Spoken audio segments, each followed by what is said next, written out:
현대자동차와 중공업의 동반 파업이 초읽기에 들어간 가운데 현대차 전주공장과 군산조선소에도 긴장감이 높아지고 있습니다.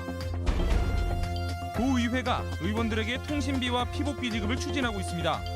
공짜 해외 연수에 이어 특권 챙기기란 비판이 일고 있습니다. 전라북도의 내년도 국가 예산이 정부 심의 단계부터 삭감되고 있습니다. 현안 사업 추진에 차질이 우려됩니다. 여러분 안녕하십니까? 전북권 뉴스입니다. 현대중공업이 파업 찬반 투표를 실시하고 있습니다. 공장 폐쇄설까지 나돌고 있는 군산조선소에는 또 하나의 악재입니다.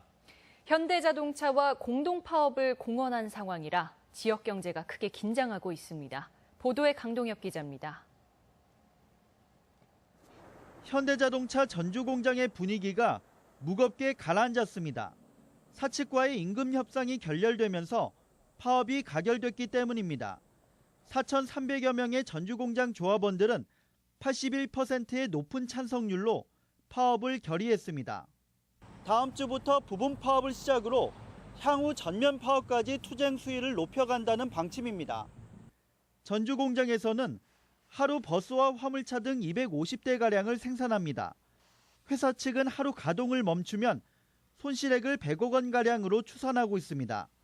전주와 완주 산업단지에 몰려있는 협력업체들은 긴장 속의 현대차의 상황을 지켜보고 있습니다. 협력업체로서는 지금 어떻게 할 수 있는 상황이 아니다 보니까 앞으로 향후 이렇게 간다면 수익성도 더 악화되고 더 어려워지는데 현대중공업 노조도 파업 채비에 나서 폐쇄 논란을 겪고 있는 군산조선소 주변은 더 얼어붙었습니다.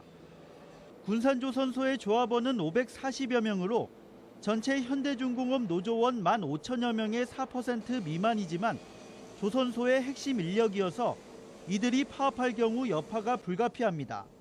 개표 끝나고 나면 바로 중앙쟁의제위원회 회의가 잡혀 있습니다.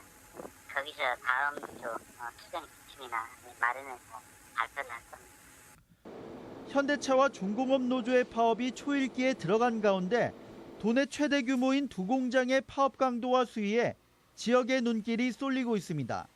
MBC 뉴스 강동엽입니다. 내년도 전라북도 주요 국가사업에까지 예산이 줄줄이 깎이고 있습니다. 정부의 무리한 지방비 분담 요구 때문인데 사업 추진에 차질이 우려됩니다. 박찬익 기자의 보도입니다. 한중 정상이 지난 2014년에 합의한 새만금 경협단지. 전라북도는 첫 국가 간 경협특구인 새만금 한중 경협단지를 조성하기 위해 내년 예산으로 250억 원을 요구했습니다. 하지만 기획재정부 1차 심의에서 전액 삭감됐습니다. 기재부는 새만금 지식산업센터 건립과 동학농민혁명 기념공원 조성도 지자체의 분담을 요구하며 한 푼도 반영하지 않고 있습니다. 기획재정부에서는 지방비 매칭을 요구하면서 반영이 안 되고 있는데 이런 사업들이 국가 사업으로 진행돼야 하는 것을 강력하게 건의하면서 이뿐만이 아닙니다. 지덕권 산림치유원은 지자체 운영을 요구하며 예산 반영을 거부하고 있습니다. 경북 영주의 산림치유원이 전액 국비로 운영되는 것과 매우 대조적입니다. 내년에 세계 태권도 선수권대회가 열리는 무주태권도원. 무주태권도원 명예전당 건립비는 당초 기부금으로 추진하기로 했다며 국비 지원에 부정적입니다. 현재 공사를 벌이고 있는 새만금 내부 동서 이축도로와 교차하는 남북 이축도로도 예산이 없어 착공이 힘들 전망입니다. 전라북도는 도내 국회의원 4명이 국회 예산결산특별위원회에 소속돼 있어 정치권 역할에 기대를 걸고 있습니다. 이르렀습니다. 우리 한국과 중국과의 경제 협력 단지이기 때문에 국가 사업으로 꼭 처음부터 출발을 해야 된다고 강하게. 내년도 정부 부처 국가 예산은 오는 9월 초에 국회로 넘겨질 예정인 가운데 도와 정치권의 공조와 역량이 시험대에 올랐습니다. MBC 뉴스 박찬익입니다. 국회에서는 특권 내려놓기가 쟁점인데 지방의회는 반대로 특권 챙기기 경쟁입니다. 도의원들이 통신비와 피복비까지 세금에서 지원받는 방안을 검토하겠다는데 이 또한 이른바 갑질 아닐까요? 이창익 기자가 보도합니다. 전라북도 의회 운영위원회가 의원들의 개인 통신비와 피복비 신설을 고려 중입니다. 의정 활동에 꼭 필요한 데다 다시 또 의회도 일정액을 반영하고 있다는 게 이유입니다. 다른 시도에는 서울시하고 경기도는 통신비 정도의 지원이 있더라고요. 하지만 확인 결과 통신비는 17개 시도의회 가운데 서울시만, 피복비는 지급받는 곳이 없었습니다. 법에서 지방의원들은 추가 항목을 세울 수 없도록 규정해 놓았기 때문으로 통신비를 받는 서울시의회는 편법을 동원했습니다. 이처럼 의정활동비 이외에 지원비 신설에 매달리는 도의회에 대해 안팎의 시선이 곱지 않습니다. 전문성을 발휘해 실제 일하는 모습보다는 집행부나 사무처에 대한 갑질이나 편법까지 동원한 외유 등이 잇따랐기 때문입니다. 일례로 의원들이 외부에 기고하는 글은 상당수가 사무처 직원들이 대신 쓰고 있습니다. 본인이 쓰는 의원이 한 30-40% 정도? 그 정도는 본인이 쓰고 나머지는 의원과 가깝고 필력이 있는 사람들이 썼다고. 자신의 생일을 챙기지 않는다고 집행부를 닥달하는 의원이 있는가 하면 주말과 휴일에도 사적인 일로 사무처 직원을 불러내는 일도 벌어집니다. 이런 갑질 행태가 저희들한테 제보되고 있는 부분이 있습니다. 그래서 저희도 사례나 진상조사를 좀 할 계획입니다. 여론이 호의적이기를 원한다면 유권자들의 눈높이에 맞춰 권리보다는 책임을 우선시하는 성숙한 의원들의 모습이 요구되고 있습니다. MBC 뉴스 이창익입니다. 전주 한옥마을과 풍남문 주변 8달로에 시내버스만 다니게 하는 방안이 추진됩니다. 주민 설득과 함께 교통 흐름을 분산시킬 대안 마련이 관건입니다. 고차원 기자가 보도합니다. 하루 2만 5천여 대의 차량이 오가는 한옥마을 인근 도로입니다. 전주 도심에서 남부권을 오갈 때 가장 많이 이용하는 간선도로입니다. 전주시는 이곳 풍남문 사거리에서 충경로 사거리 구간 550m를 4차로에서 2차로로 줄이는 방안을 추진하고 있습니다. 줄인 한 개 차로는 각각 양쪽에 인도로 만들 예정입니다. 2차로에 몰리는 교통량을 줄이기 위해 자가용과 화물차, 택시는 제한하고 시내버스와 긴급차량, 자전거만 통행시킬 계획입니다.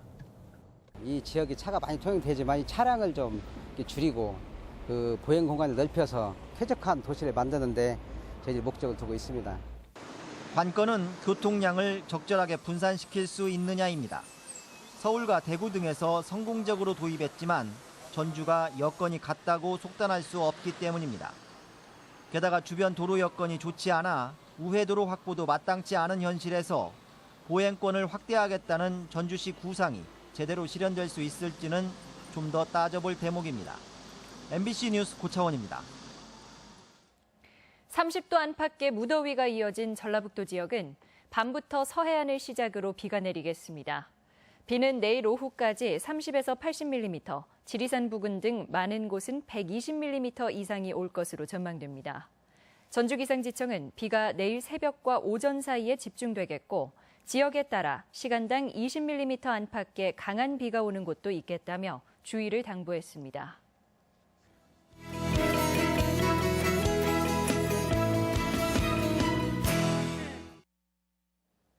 일본 뇌염이나 말라리아, 지카 바이러스 등은 모두 모기가 옮기는 감염병입니다. 일본 뇌염은 벌써 경보까지 발령했는데 여름철 각별한 주의가 요구됩니다. 유령 기자가 보도합니다. 유문 등으로 채집한 모기를 현미경으로 보며 한 마리씩 분류해냅니다. 검은 등에 배 쪽에 누렇게 보이는 작은 빨간 진모기. 일본 뇌염을 옮기는데 올 들어 도내 첫 발견입니다. 일본 뇌염을 매개하는 작은 빨간 진목이라는 종인데 저번 주에 저희 전라북도 지역에서 채집을 했을 때 21마리가 채집되었습니다. 남해안에서 뇌염 모기 밀도가 크게 늘면서 11일자로 전국에 경보가 발령됐습니다. 도내 작은 빨간 진목이 첫 발견 시기는 예년과 비슷한데 일본 뇌염 경보 발령은 작년보다 한 달 가까이 빠릅니다. 첫 출현한 이후로 이제 지금부터 계속 일본 뇌염 매개 모기가 증가할 것이고 8, 9월이 되면은 대략 한 50%까지도 육박하지 않을까 하는 생각이 듭니다. 도내에 설치된 유문 등에서는 말라리아를 옮기는 중국 얼룩날개 모기가 가장 흔하게 채집됩니다. 가끔 지카 바이러스 매개체로 알려진 흰줄 순모기도 발견되고 있습니다. 도내에서는 바이러스가 검출된 적이 없어 당장 감염을 걱정할 정도는 아닙니다. 하지만 말라리아는 국내 중부 내륙에서도 환자 발생이 계속되고 있고 지카 바이러스와 댕기열은 해외 유입 우려가 높습니다. 위험 지역에 여행하면서 모기에 물렸을 경우에는 열이 난다든지 몸이 안 좋다든지 그러면 의료원에 가까운 병의원에 가셔서 적절한 진료를 받아야 됩니다. 모기 매개 질병은 국경까지 넘고 있는데 일본 뇌염 말고는 백신조차 없는 상황이라 모기 발생이 특히 많은 여름철 예방 대책에 각별한 주의가 요구됩니다. MBC 뉴스 유룡입니다. 전주 완산경찰서는 김승환 교육감에게 폭력을 행사하고 도청 출입문을 파손한 전북 어린이집 연합회원 17명을 공동폭행 등의 혐의로 불구속 입건했습니다. 이들은 지난달 9일 정오쯤 도의회 본회의장 앞에서 정례회에 참석하고 나오던 김 교육감과 부 교육감 등에게 어린이집 누리과정 예산 편성을 요구하다 폭력을 행사한 혐의입니다. 도교육청은 법적 대응을 하지 않겠다고 밝혔지만 경찰은 CCTV 분석과 피해자 조사 등을 통해 이들을 입건했습니다. 오늘의 간추린 뉴스입니다. 새만금 개발청이 체결한 67건의 투자 협약 가운데 30%인 21건이 철회된 것으로 나타났습니다. 경기 불황이나 경연 여건 등을 이유로 14곳이 투자를 철회했고 6곳은 폐업했습니다. 교육부가 발표한 2016 시도교육청 평가에서 전북교육청은 전국 17개 시도 가운데 16번째로 최하위에 머물렀습니다. 전북교육청은 중학교 자유학기제 운영과 진로 탐색 지원 등에서 특히 낮은 평가를 받았습니다. 국도 30호선인 부안 격포에서 하서 구간 가운데 새만금 방조제에서 변산 교차로까지 3.8km가 피서객들을 위해 임시 개통됐습니다. 격포 하서까지 전 구간은 내년 말에 개통됩니다. 내일 아침 7시 10분부터 방송되는 전주문화방송 시사토론에서는 익산 지역 백제 유적의 세계유산 등재 1년을 맞아 그 의미와 성과 그리고 앞으로의 과제를 깊이 있게 진단합니다. 많은 시청 바랍니다. 오늘의 간추린 뉴스였습니다. 전라북도의회 문화건설안전위원회는 통합전라북도체육회가 기계적인 조직 통합으로 3급 공무원이 3명에 달할 만큼 비대해졌다며 구조 조정에 나서지 않을 경우 예산 삭감을 언급했습니다. 특히 도지사의 측근이 잇따라 체육회로 옮겨온 데 대해서도 선거 조직화 우려가 있다며 개선을 요구하기도 했습니다. 새누리당 도당위원장에 선출된 정운천 의원은 도민을 위한 협치를 구체화하기 위해 3당의 도당위원장과 사무처 관계자, 정당 추천 인사 등으로 실무협의체 구성을 제안했습니다. 정 위원장이 국민의당과 더불어민주당, 전라북도의 협의체 구성을 제안하면서 각 당의 반응이 관심입니다. 농작물 재해보험 가입이 특정 작물에만 편중된 것으로 나타났습니다. 전라북도에 따르면 지난달 말 기준으로 도내 2만 2천여 농가가 농작물 재해보험에 가입했으며 품목별 가입률은 배가 93%입니다. 전북권 뉴스였습니다.